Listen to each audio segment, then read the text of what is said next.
Damn, that's fabulous. Hello everyone, it's Jay Tahoe here, and I wanted to just do a quick video on kind of some of the content I'm going to be doing shortly since there's not going to be a stream this week. Probably not going to stream again until after Christmas, but I kind of wanted to talk about kind of what you're going to see in the next couple of streams or videos. I also wanted to talk about, the hate that I get, when I make my videos, and it's expected. I mean, like, I already know people are going to call me things like a simp and a cuck, and it's whatever. I guess I just kind of wanted to address the reason for it. And I find it pretty funny because I was watching, an Incel TV video, and he goes, well, when you try to blackpill a normie, they get really defensive and start name calling because you're presenting evidence that challenges their worldview. And I can't help but think that, when I get a lot of hate, people calling me names, and stuff like that, it's probably for the same reason. That lets me know that I'm actually raising valid points and making good cases that challenge people's positions, challenge their point of view, challenge their worldview. So all that tells me is that I'm probably doing a good job in the points that I'm trying to make. I wanted to call out another thing that I see a lot in the black pill community is there's a lot of Schadenfreude. All right, so that's a German word which means delight in other people's misery or happiness in other people's failure. Like, I guess a classic example of Schadenfreude would be like going out of your way to like tell like a 5-year-old that Santa Claus isn't real or something like that. And I see a lot of this, in the community. It's just happiness in other people's failure. It's the hey, well, everyone's a loser, so I'm not such a loser, or oh well, I'm a loser, so you are too. It's never when something goes well for somebody, it's never I'm happy for that person. No, no, she's that guy got a girlfriend. Nah, she's cucking him for Chad. Even though you obviously don't know anything about that relationship or anything about those people. You're just by assuming by your worldview that happens to be the case.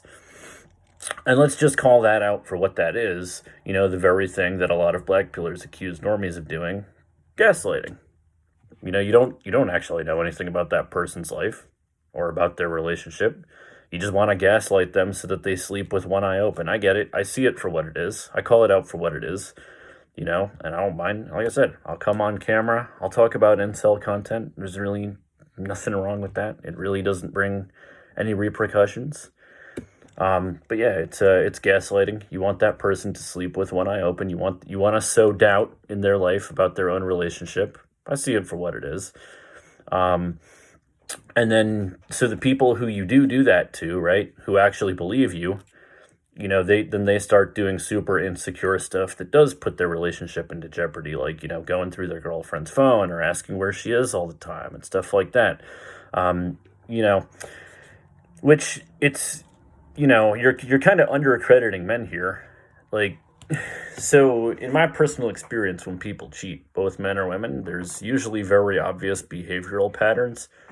Like when at a specific time of the day when they wouldn't be at work or something, they're like unavailable and stuff like that. I've seen in like other people's relationships. Like, for example, I had a friend who caught her husband in bed with an 18-year-old girl. They were both in probably like their late 20s. And, he would be coming home from work 2 hours late, on like specific days of the week. So eventually she got his iCloud password and, used Find My iPhone and followed him. And sure enough, he was in bed with another woman. But it's, the behavioral patterns are there. So, you shouldn't really, unless those those red flag behaviors are there, you really don't have any reason to suspect anything. And when you listen to the people who put ideas in your head like, oh, she's cheating on you with Chad, bro, she's cheating on you with Chad, and then you start acting insecure, that's what they want you to do. Because they know that when you start doing stuff like that, the person you're with is going to think that you're an insecure loser, and then there goes your relationship.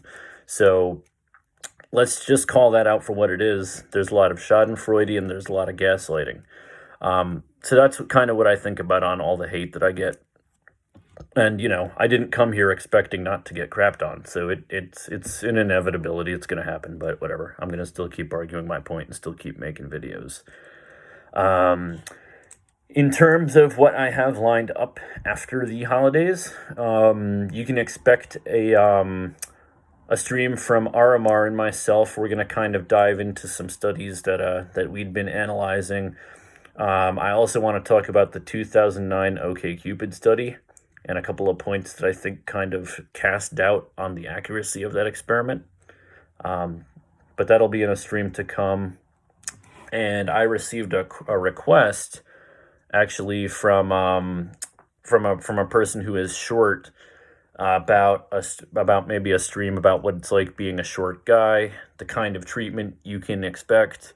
Is it over? Is it not over? Whatever the case may be. I think I might bring on a couple of my friends who are not tall either.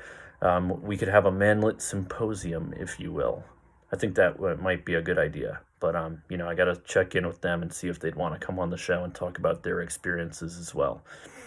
But yeah, that's pretty much what we can expect. I watched Incel TV's latest video actually, and I think he was talking about how there was a 2-hour stream with like a guy and his girlfriend talking about black pill stuff. So, I don't know. Maybe I'm being narcissistic, but I don't know how many of those other streams are out there. I'm guessing that was probably directed at me and Mary. But hey, I find that guy to be a little hypocritical too. He accuses normies of this meme talk track behavior, but I kind of see the same thing in him. Like, it's the same thing every time. You can't black pill a normie, guys. You can't black pill a woman, guys. But as he said it in his own words, the black pill isn't rocket science, right? It's accepting that your looks affect your outcome in life. And that's not really what I'm challenging. I'm challenging that, people use that conclusion to justify things like racism and misogyny. That's my issue. I mean, yes, we know obviously that your looks do matter.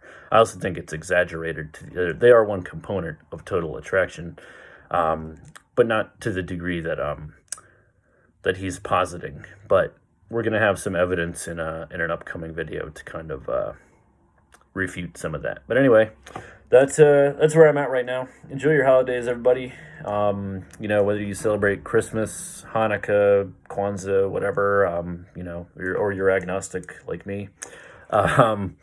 Anyway, enjoy it, everybody, and we'll be doing a stream soon. Bye, everyone.